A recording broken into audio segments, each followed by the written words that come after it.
Good evening and good day, everyone. I'm David Selberg, CEO at Hospice of Santa Barbara. We have so many people participating tonight from across the United States and as well and internationally as well. So thank you all for being with us.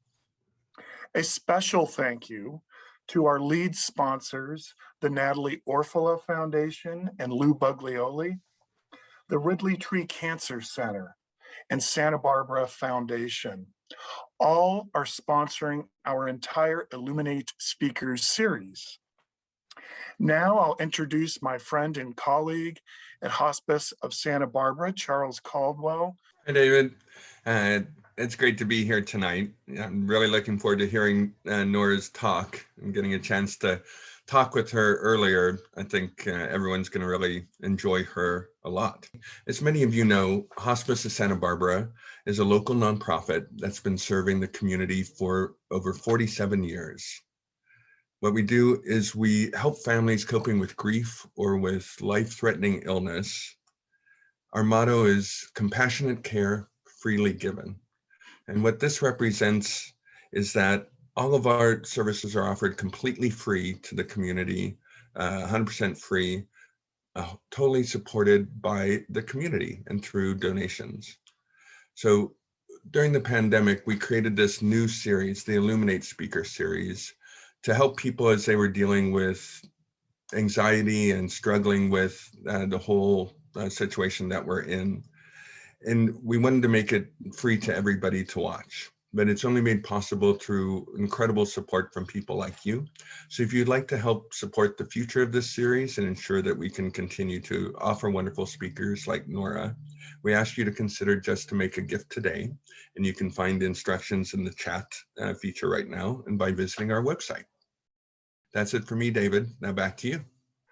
Thanks, Charles. Now I have the pleasure to introduce our special guest speaker, Nora McInerny. Nora McInerny is a best-selling author of the memoirs It's Okay to Laugh and No Happy Endings, as well as the Hot Young Widows Club. She hosts the award-winning podcast, Terrible Thanks for Asking, and she has spoken on TED Talk's main stage and has founded the nonprofit Still Kickin'. Nora is a master storyteller known for her dedication to bringing heart and levity to the difficult and uncomfortable conversations most of us try to avoid. Nora's TED Talk is truly amazing, as I'm sure, Nora, you've heard over 1 million times, quite literally. And so without further ado, I present to you Nora McInerny. Thank you, David. Thank you, everyone, for having me here today. Now we have to go through the awkward, just modern issue of sharing a slideshow. Okay, it's like having somebody walk in while you're changing. Okay, that's what it feels like when I have to share my screen. I feel like everybody just walked in. You know, when you're in that awkward space, only some people understand. We're trying to get a sports bra over your head, and it's really just stuck. Anyways, I'm Nora McInerny. Thank you so much for having me here with you in your home, your office, wherever you are watching this evening. Thank you so much to David and Charles and everybody at Hospice of Santa Barbara. As was mentioned before, I am a person who kind of lives in the hard stuff of life. Aren't we all? Aren't we all? I'm the author of several funny books about sad things. I am the creator of a podcast that literally nobody thought anybody would listen to, Terrible Thanks for Asking, where we talk about the hardest things that people can possibly go through, and we seek honest answers to that question that we ask each other constantly and always lie about, the question being, how are you? And I gave this TED Talk. So that is a little bit about me. I'm a person whose job now, in this current state of affairs, one, happens in this dining room or sometimes in my closet, but it is my job to talk with people about the hardest things that they've gone through. Often those things are grief. I sit with people in their sorrow, in their struggle. And I was not a person who did that before. In fact, I was a person who completely avoided any difficulty in life. I am telling you right now, if there was an easier way to do things, I would always take that. But life has a way of coming at you fast and changing without your consent, without any notice. You've really got to read the fine print. You really have to. So for me, that change happened in 2014. And you're going to have to bear with me right now because I'm about to ruin everybody's night. So first, on October 3rd, I lost my second pregnancy. It was at 11 weeks and 6 days. If you have ever tried to have a child, you know that there's this sort of illusion that we all share that if you can just get past the 12-week mark, everything will be fine. And I didn't make it. Now, across the city, as I was losing this pregnancy and going through a DNC, my father was dying of lymphoma, and on October 8th, my dad died. And 6 weeks after that, my husband, Aaron, who had had brain cancer for 3 years, he died too. So I quickly became a person who had no choice but to accept and work through the hard things in life. It's very, very rarely that that we actually do get to choose those things. So that's who I was in 2014. That's who I was 7 years ago. I truly sometimes cannot believe it has been 7 years, because this is sort of what my family looks like right now. It's very hard to get people together for a family portrait. This is one house, and I believe 3 years ago, everybody here is represented. This is my family as it currently exists. This is my husband, Matthew. This is our older children who he brought to the marriage. There's a little bit of an acquisition.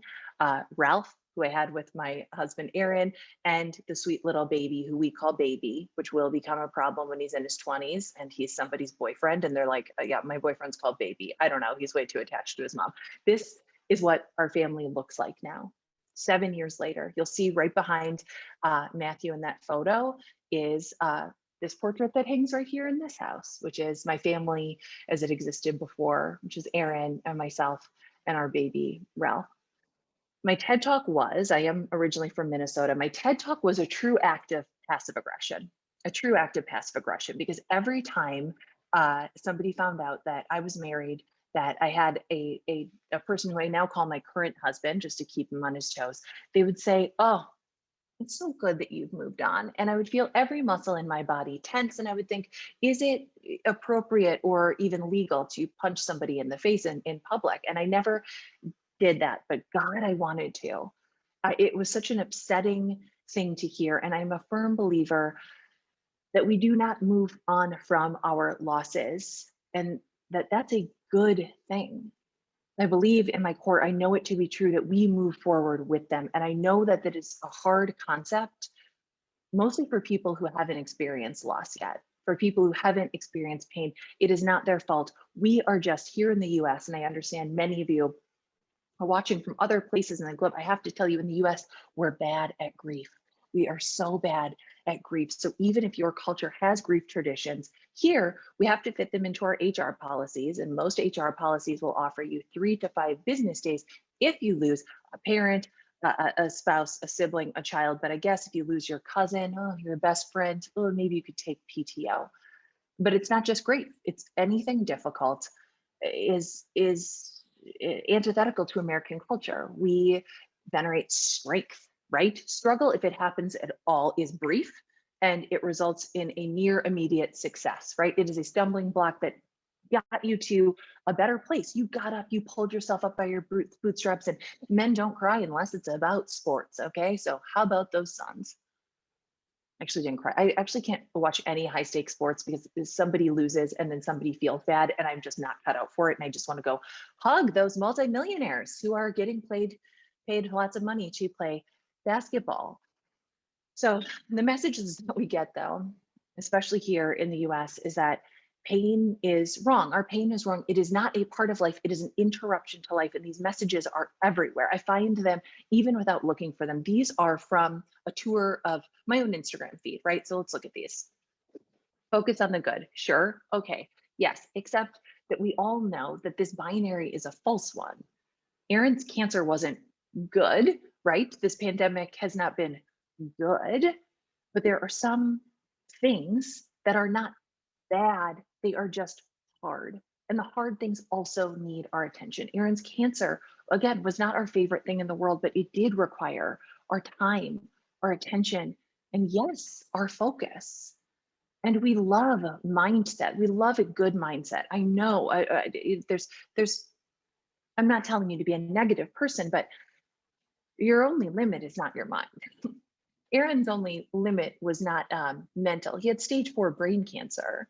And beyond even just illness, there are huge systemic realities at play. And good vibes only, where on earth would I put, where's the appropriate place to put like my dead husband vibes, my raising a child as a widowed mother vibes, or I don't know, global pandemic vibes? And this, I mean, do we just switch off, any sort of hard feelings so that you can just attract some happy ones? But I'm picking on these examples, and I know that they're created and they're perpetuated in good faith and in good spirits, but also this is the culture that we are steeped in, that we are pickled in. This is the water that we swim in, so we can't even tell it's water anymore. This is a culture that prizes getting over it, getting on with it, that rewards resilience in a way, but also does not leave a lot of space for the truth of it, which is that there is a long, messy middle. So in my TED Talk, when I say that we move forward with, not on from, the next obvious question is, sure, how? How would you suggest we do that? And I am not here to use myself as some bright, shining example of, the upside of difficulty. I don't do that. I'm not giving you a place to aspire to. I'm not going to tell you that, there is a silver lining, that everything happens for a reason, but I am going to challenge us to shift our thinking just a bit, just a step. Because when I tell my story, I hear a certain phrase, not just, I'm so glad you've moved on, but I also hear, oh, you're so resilient. And I bristle at that. I shudder at that, for not because it's insulting. I don't think anybody's trying to insult me by saying that, but because for the longest time, it didn't feel true. It didn't feel true at all. And I know that this is, a little bit high school, but if you look up the dictionary.com of resilient, it says to return to your original shape and quickly. If we were in person, I would ask for a hand. I would ask for a show of hands. I would ask, after this past year, after the worst thing that has ever happened to you, do you think that you are going back to your old shape? And do you think you're doing it quickly? And I would make you raise your hand, and hopefully nobody would raise their hand unless they had time traveled there accidentally and they'd skipped, all of 2020. But still, return to original shape and quickly. No, I'm not going to tell you to pretend like nothing happened. Or, and this is a phrase that we're hearing a lot right now, as things start to open up again, to go back to normal, because a lot has happened and our lives are not going to return to their original shape for many of us, and certainly not quickly. And I do hate saying the word journey unless you are specifically talking about traveling by foot for many, many miles, which I personally would not be interested in doing. But there is a concept, a literary concept called the hero's journey. I'm sure you've heard of it. And if you haven't, it's basically the idea that every single story in the world is one story. So whether you're talking about The Lion King, whether you're talking about Frozen or Frozen 2, can I name a movie that is not a Disney cartoon? No. Regardless of what the story is, they all follow the same trajectory and the same path. And it looks like this.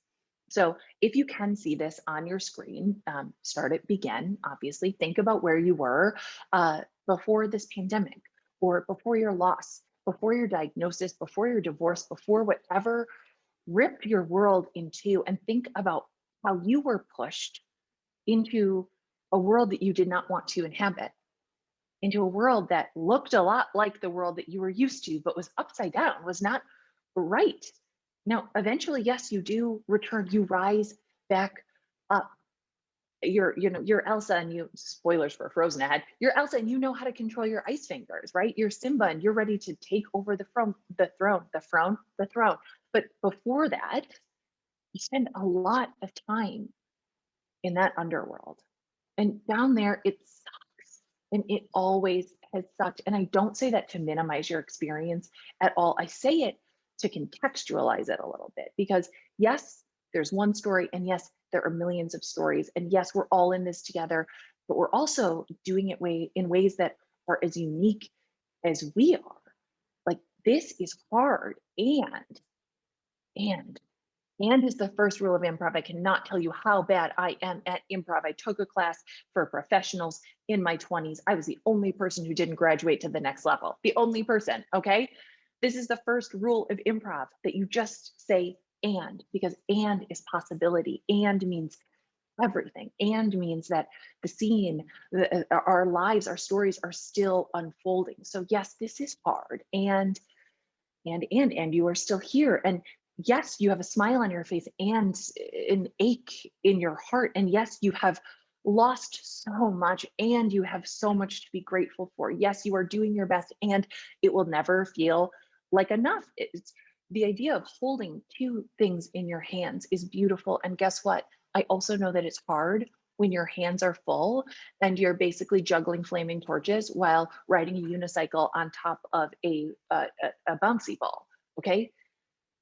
It's a common experience, loss of all kinds, this pandemic, and this is 100% your own.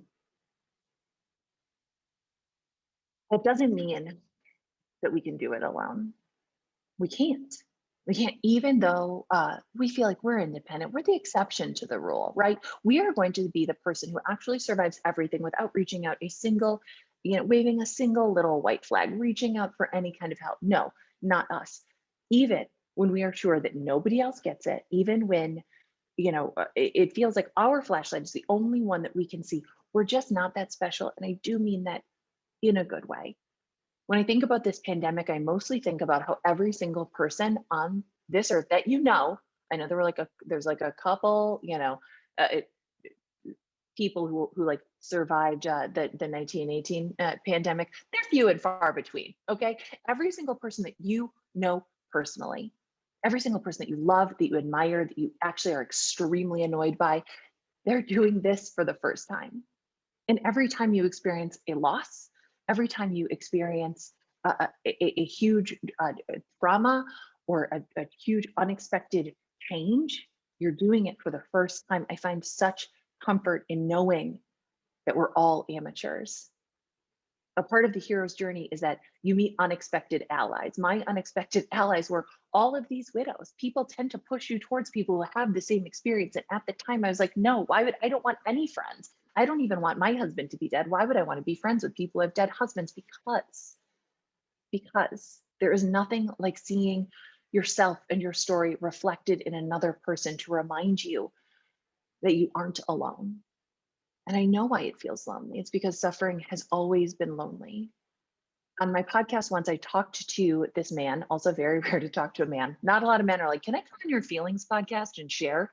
But I talked to this man. He had lost his best friend of 20 years. He lost his best friend of 20 years, and he told me that he felt like grief was an individual sport. And I wanted to disagree with him, and I could not.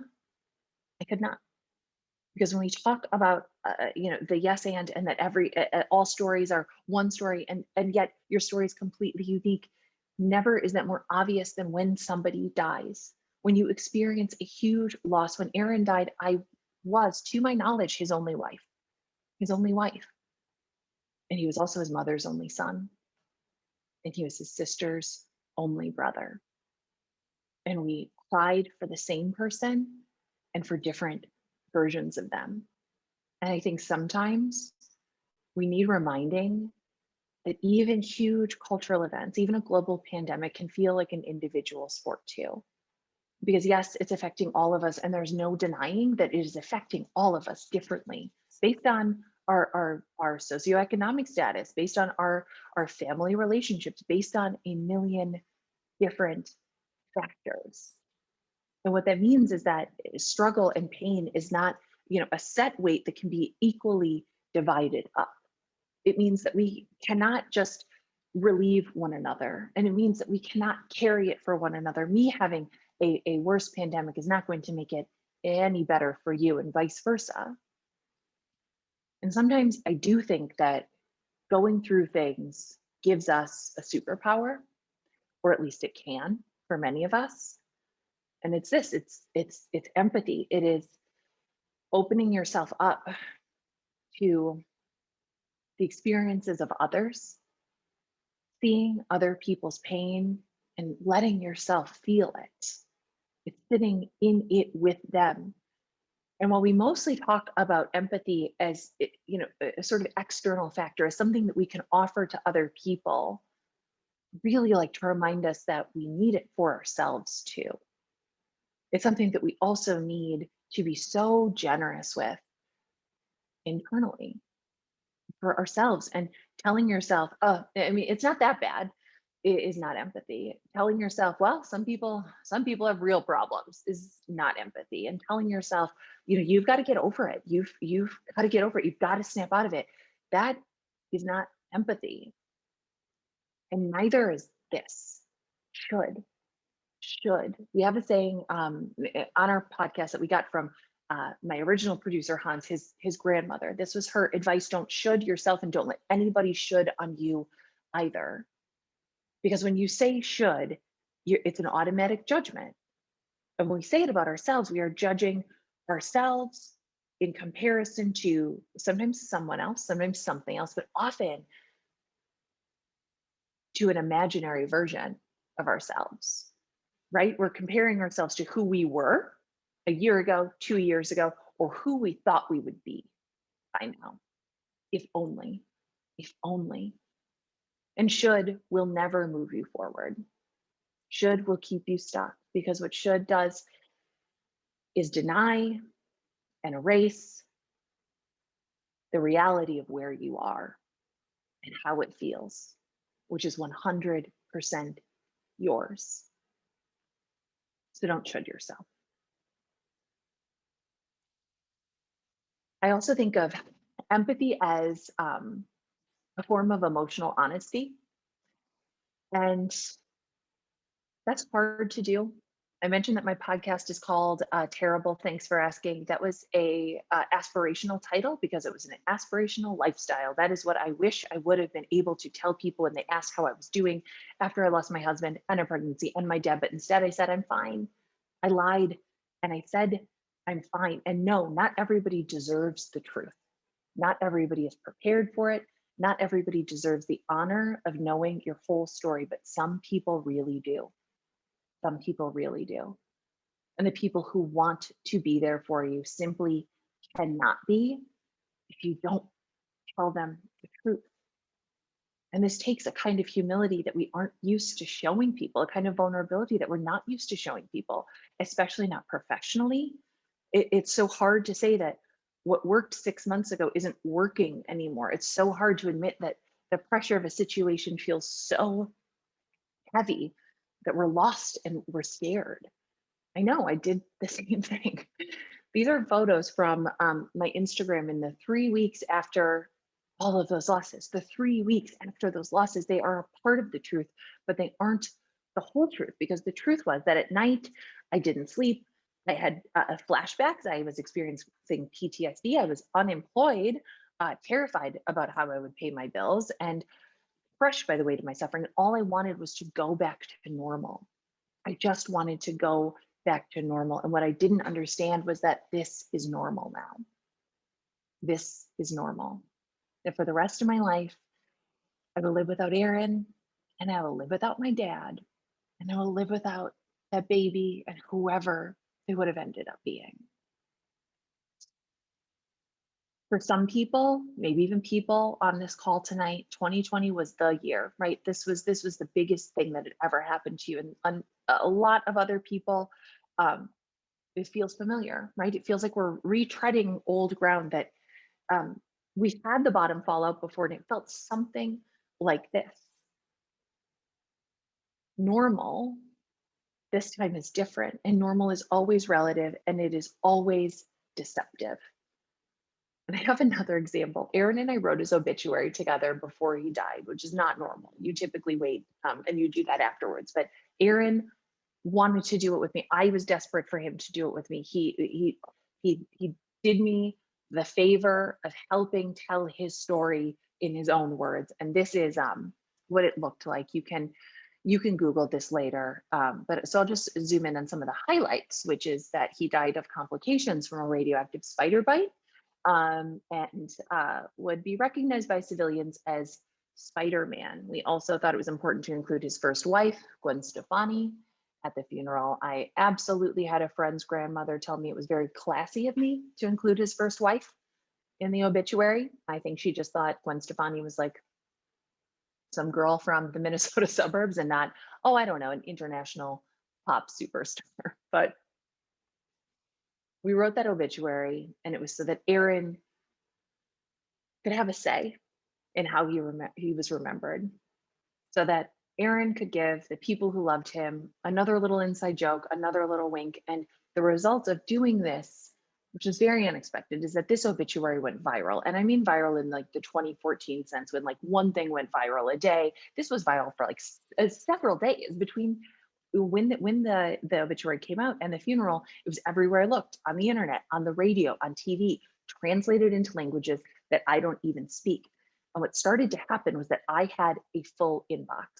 My emails, my Facebook, my Twitter, anywhere people could contact me, they were reaching out to me. And they were telling me their own stories about the things that had happened to them, in the same timeline, the things that had happened to them years before, or even decades before. They were reaching out with their own hero's journey to tell me that they too were different now, and they had walked a similar path and a different one. They just wanted to let me know that they were here, with a different loss, yes, a different experience, also a very, very similar pain. And these also became my unexpected allies who got me through, who led me to this career and this calling that I live in now. And the only thing that I can really say about moving forward is that it takes time. And there's no rush. Plenty of very, very smart people have studied post-traumatic growth, the idea that people come out of trauma or trouble or struggle with a renewed sense of purpose or passion. They come out feeling good eventually. But two things: it hurts to grow. It hurts. Last night, my 8-year-old was up at night crying, sobbing that he had growing pains in his legs. And I remembered what my dad used to say to me: it hurts to grow. It does. And also that growth takes time. Everything takes time. I meant to put it on that slide where it says slowly. Dang it, guys. So when we come back to this hero's journey, you notice that when you're in the underworld, when you're in the special world, you're there for a long time. It's always the longest part of the movie, by the way. And the final parts are that you return home. Okay. You have mastered both worlds. Bilbo Baggins, he goes back to the Shire. Everyone's like, Bilbo, you're back. You look the same. What's going on? Only he knows that he's different. You return, you have special knowledge, you ascend to this higher plane. So in other words, you do change. You change personally and professionally. And that is the most important part of the hero's journey, that you come back differently. You return to your origin point, but you're not the same, because that was never the goal, and it never should be. And you might not like this change. You might have really, really liked your life before and who you were, and I don't blame you. I liked my life too. But I also think that's where we get to redefine what it does mean to be resilient, because we are meant to be shaped by all of our experiences and not just the joyful ones. And your resilience is not dependent on your ability to snap back to who you were or to do it quickly, but to take your time getting comfortable living in this new shape. It takes time. And I know it feels like a pandemic has lasted for decades, and it hasn't. It hasn't. We're still new even to this version of our lives. I sometimes feel like I am new to it, even as we're approaching the 7-year anniversary of Aaron's death. I still feel like an amateur sometimes. And I like to remember that the journey does not end with a closed loop, but with an open one, because the promise is that we will descend again. And it will be entirely different the next time and the next time and the next time. So as we're talking about going back to normal, as the world is opening up, I want to ask, what does that mean? What does that mean for you? What does it mean for the millions of people who are grieving a person that they lost during this pandemic? For the millions of people who were already struggling before this happened? What does it mean for babies who never got to meet their grandparents, for kids who didn't get to graduate, for us who have spent this whole year sort of sandwiched between, working at home or living at work? Like, what does normal mean for any of us now? I was telling Charles and David and the rest of the Santa Barbara team yesterday that when I was a little kid, my dad hated watching movies with me because I could not handle suspense. I could not handle even basics of, like, we're not even talking stress, we're talking plot points. So a movie would start and I'd say like, oh, what happened? What happened? What's going to happen? What's going to happen? Okay, scene would change. What's going to happen? What happened? What happened? And my dad would pause the movie and he would take a deep breath and he would yell this at me, but I'll say it to you gently. I will say it gently to you tonight. And always, we'll find out together. The ambiguity of life is a gift until it isn't, right? And we have a very natural compulsion, not just to want things to be okay, but to want them to be okay quickly, to want to know what's next and what's normal. And that compulsion is so common and it is so useless. What does normal mean? What will moving forward look like as time marches on? As we put these years in the rearview mirror and they become history, we will find out and we will do it together. Thank you for having me. We get to have a panel discussion now too. Thank you so much, Nora, for sharing such a poignant and heart-centered talk with us tonight. Very, very grateful. Now I have the pleasure to introduce members of our panel who represent truly the best of our Santa Barbara community, Adriana Marroquin and Ernesto Paredes. Adriana oversees Hospice of Santa Barbara's initiatives, which include Compassionate Care of Carpinteria and Mi Vida Mi Voz. Adriana thrives in cultivating relationships and advocating for enhanced delivery of services for all members of our community. Ernesto Paredes has been serving the local Santa Barbara nonprofit sector for over 30 years. Currently, he's the executive director of Easy Lift Transportation. Ernesto currently serves on the board of Cottage Health Systems, Santa Barbara Special Olympics, and is a trustee of the Santa Barbara Foundation. So now Adriana, I will pass it over to you, and thank you. Thank you so much, David and Nora. Thank you. I'm a self-identified fangirl and I loved that presentation. And Ernesto, always wonderful to share space with you. Thank you so much for joining.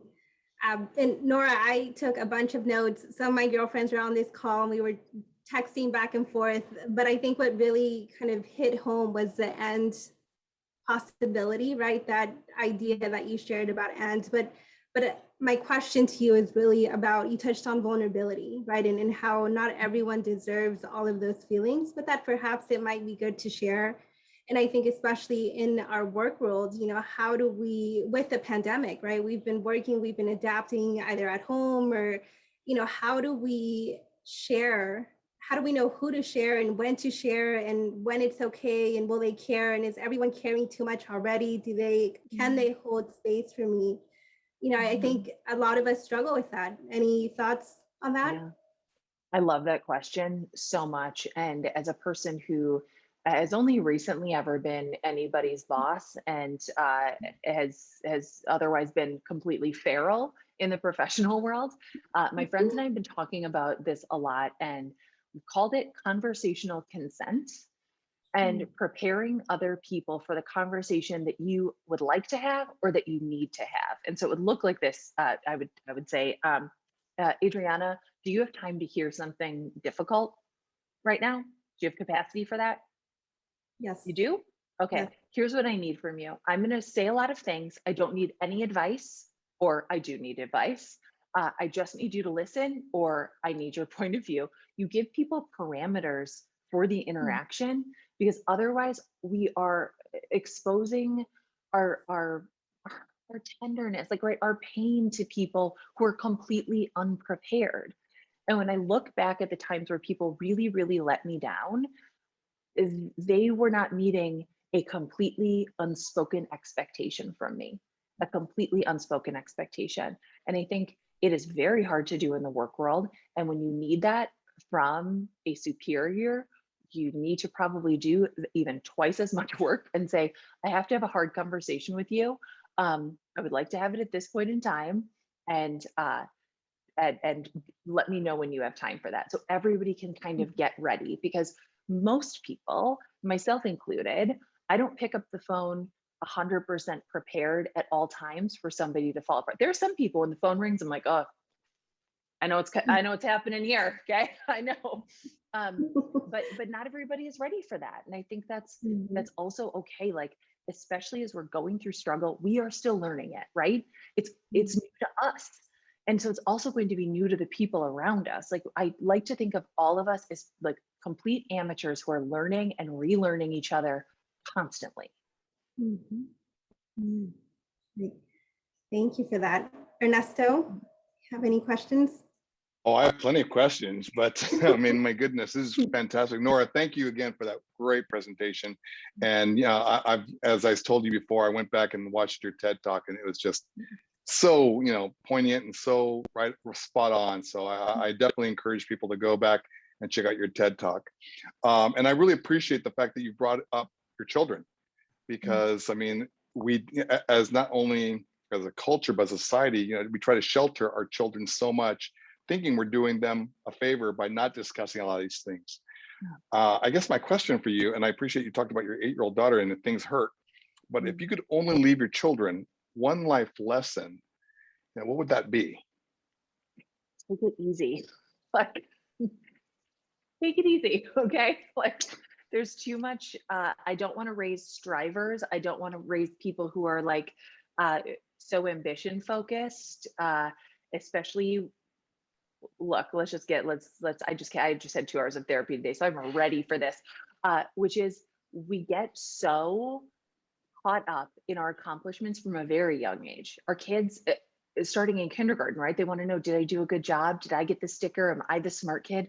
I want them to focus on the being and not the doing as much as possible. Like, anybody can do things. Not everybody can be present. And most people who are really, really good at what they do, it's not because they're, really good at ticking boxes. It's because they're very, very present with whatever the work is. And sometimes the work is just like sitting and watching Real Housewives, and that is okay. That can be a spiritual practice. Adriana, if I can have another question for Nora, is you'd mentioned, and I appreciate you not punching the person in the face, but is there a decision that you're grateful that you didn't make? Oh God, the decision I'm grateful I didn't make. Yes, okay. So 2 things. One, after any big life change, people will tell you, and I'm sure there's some wisdom in it, don't make any big decisions for a year. Especially if you're making life or death decisions for people, which, think about it. Like, when you're talking about people who have been like truly making life or death decisions for people that they love, like, who cares about a car, right? Like, who cares about a house? It's fine. So I did make a lot of like decisions that maybe I would not make in this version of my life, but they were the right decision at the time. I am very glad that I did not go to my work and flip my desk over and quit. I quit in, I don't think they're on this call, but if they are, sue me. I didn't quit, nor was I fired. You know what I mean? It's like, they were like, maybe this isn't working. And I was like, why? Just because I can't work? Come on. And I really wanted to lose my mind and be like, do you understand how hard I worked during this entire process. I worked right up until the end of Erin's life, because that is also, as you know, you provide free compassionate care for people. So if you have not donated to Hospice of Santa Barbara right now, I would love if everybody on this call did that. $5, $10, $20, whatever. Click that link and donate, because America is a place where what doesn't kill you might ruin the rest of your life. And we both worked so hard, so hard. So I'm glad I didn't punch a person. I'm glad I didn't, like, you know, flip a table, but like it probably would have felt really good in the moment. So. Awesome. And I just took a peek at the chat, and there's some folks there. You have a lot of fans on the chat, people who've Thank you listened for to the being podcast. here. I'm wondering, just for folks who haven't tuned in, what are some, maybe if you could share one or two things, words of advice. You interview a ton of people going through a lot of things. What if maybe two things that you've taken away from them that are really kind of mantras, if you will, that you've learned from them? Oh, I mean, one is to take your time. To take your time. We want everything to be okay, and we want it to be okay now. And your pain also is holy, and it means something. There is meaning in it. I think we only want to find meaning in like the glittery and the joy, and there is such deep meaning in feeling your loss. I don't mean that in the way that I saw an influencer say, pain is a privilege. I was like, oh, let's not do that. I don't think your suffering is for self-improvement. You're not meant to come out of everything a better version of yourself. You are going to come out different. You're going to come out different. Not everything is an exercise in self-improvement. You are allowed to just exist. And for a while, and everybody, you know, I've literally interviewed hundreds, if not thousands of people at this point, and everybody believes that they're defective, right? That they're doing something wrong. And really, we have a very, a society that's incredibly illiterate around struggle, suffering, trauma. And it's okay to take some time figuring out who you are now. A lot of times we're working off, like, I was like looking for a notebook to hold up as a prop. Like we're looking for, like we're operating off of like an old instruction manual, right? Like we're operating off of who we were. And it takes time to figure out who you are now. And like the things that you did before might not make sense anymore, right? Like people won't understand that you look the same, you're wearing makeup, why aren't you replying to texts? Like it's going to take a while, and that's okay. That's awesome. Diana, if I can ask a question from the chat. Thanks. Someone wrote in and they asked, I'm someone that finds it hard to discuss my sadness and loss with people. I'm always afraid they won't care. If you deal with that, how do you maintain those feelings? Not everybody will care. Not everybody will care, and not everybody is worth it. They're not. And even some of the people that you love the most, who are there for everything in your life, will make it past this. So not everybody is going to be your person for everything. Does that make sense, Ernesto? Mm-hmm. It's like, you know, Yes. sometimes, and not that they don't have a place, but they might not be the people who will get you through whatever this thing is. And when somebody disappears or when they step back, it has nothing to do with you. It has everything to do with their emotional capabilities in that moment. And when you think about it that way, when you take the, you know, the personalness out of this deeply, deeply personal experience, how could it not be personal? It's never personal.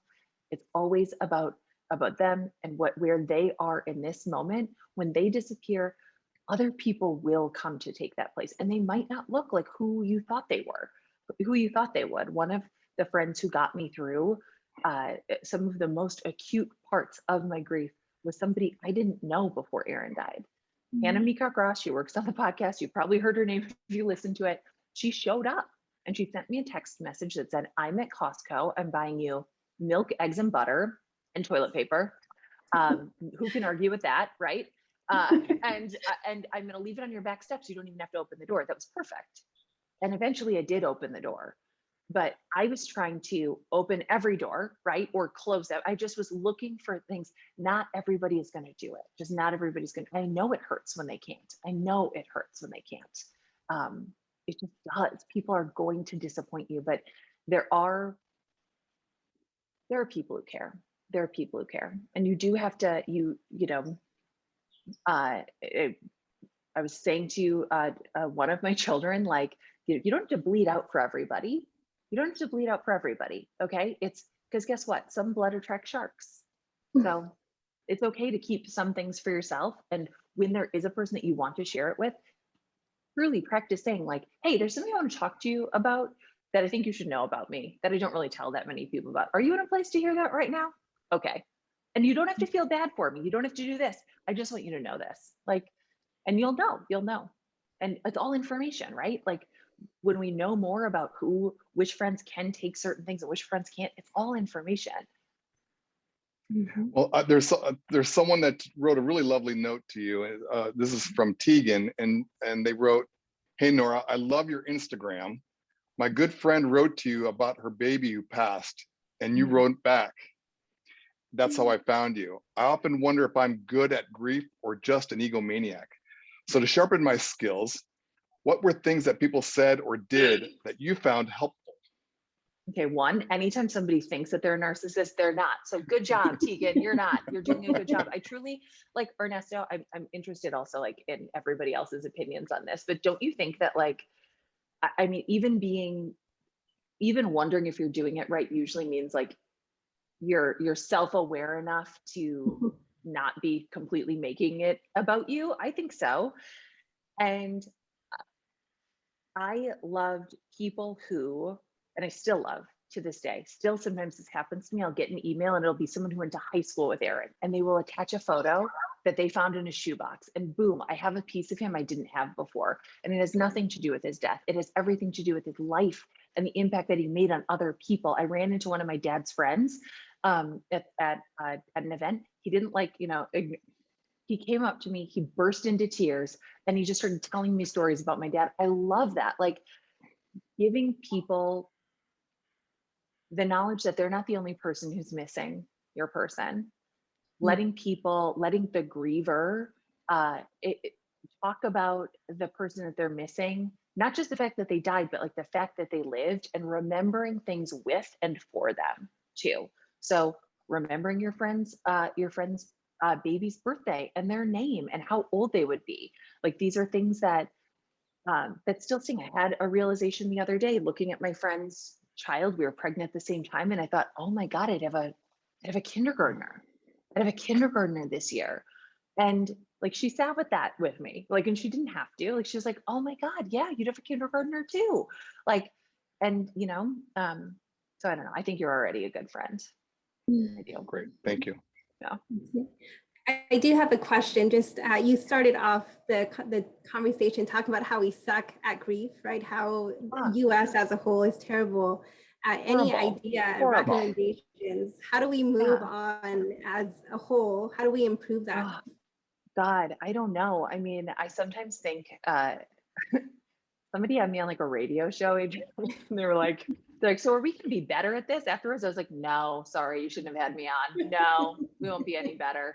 We won't be any better. I think it's like we have short memories sometimes. Like we have very short memories, and part of it is a survival skill, right? Like I'm sure you've seen this in some of the, some of the people that you worked with, right? Like you go through something, your brain kind of wraps it up and is like, we'll save this for later, and what it really means is like, I'll hand this to you at Target and you'll cry in public. It'll be horrible. But I mean, I don't know, other than to like keep going to things like this and keep hosting things like this, and to do your best to be comfortable with the uncomfortable in your own little sphere of influence, because so many of these things really, I can't change the bereavement policy, although, Biden's working on it. He's working on like making bereavement leave a right. But even then, like they're looking at 3 days. They're looking at 3 days.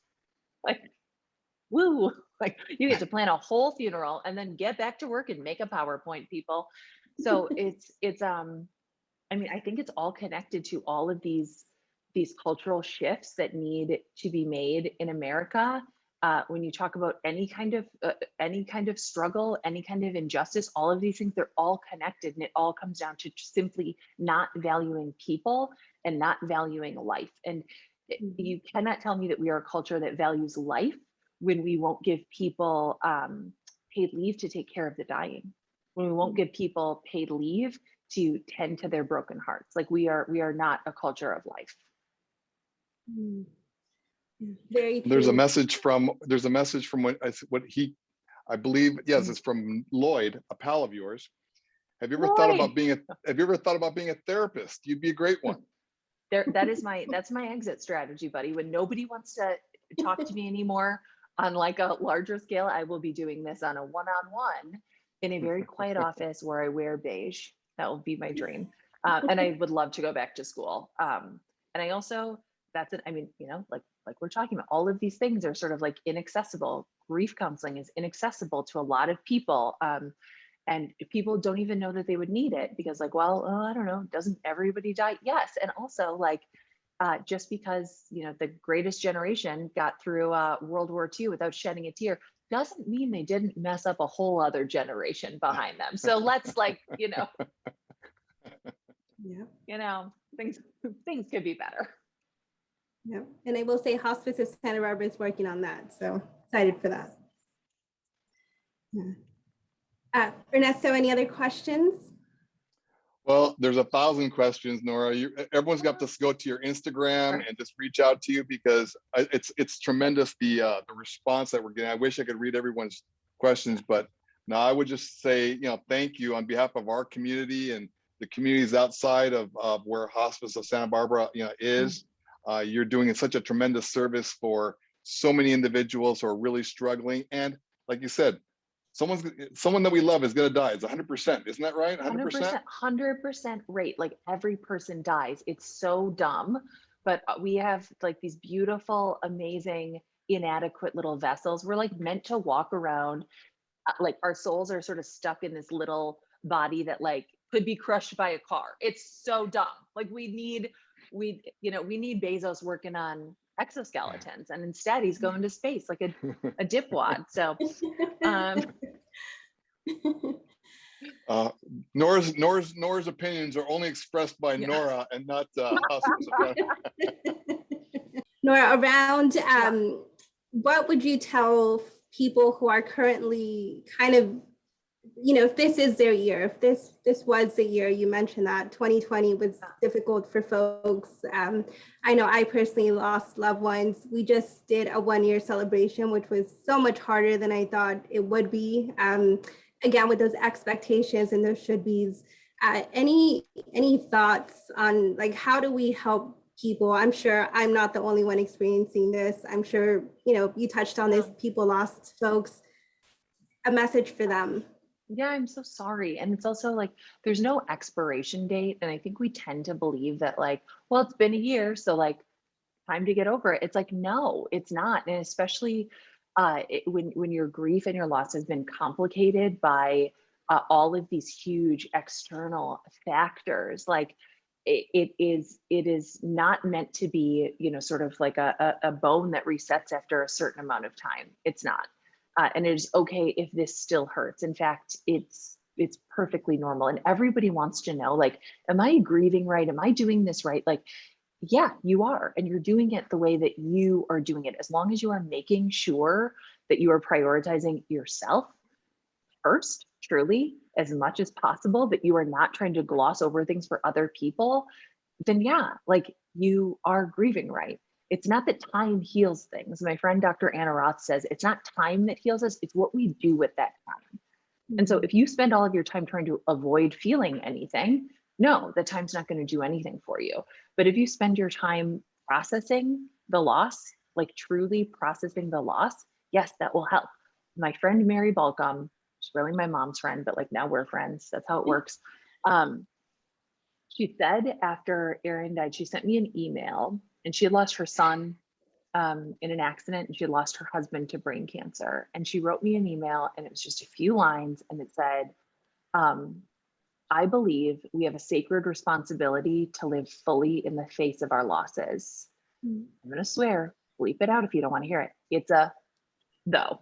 And I thought that was so perfect, right? Like we have the sacred responsibility to live fully in the face of our losses. And that does not mean like, oh, now I like run marathons and like jump out of planes and like bake pies from scratch. No, I live fully. And part of living fully is it is accepting and feeling and processing through that pain too. And we have that sacred responsibility. And also it sucks. It sucks. Both are true. Yeah, that's wonderful. I had a friend tell me sometime, that we all suffer in different times, and just right now it's just your turn. And that looks different. So yes. Yeah. Mhm. And Janice, you might always feel like the bummer in some rooms, but you are not the bummer in the room if I'm in that room. Okay. Great.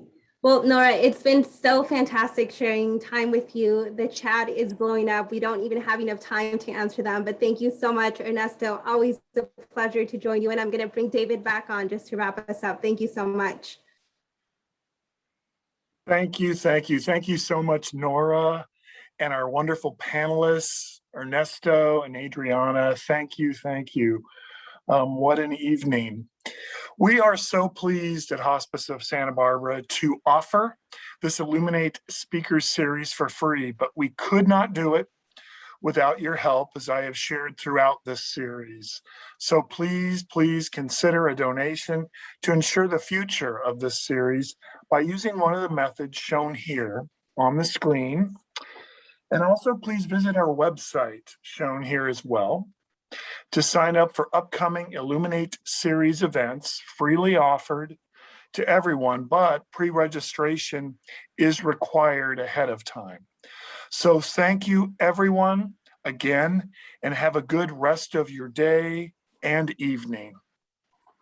I'm donating. I better see everyone else donating. All right. Thank you, Nora. Bye. Thank you.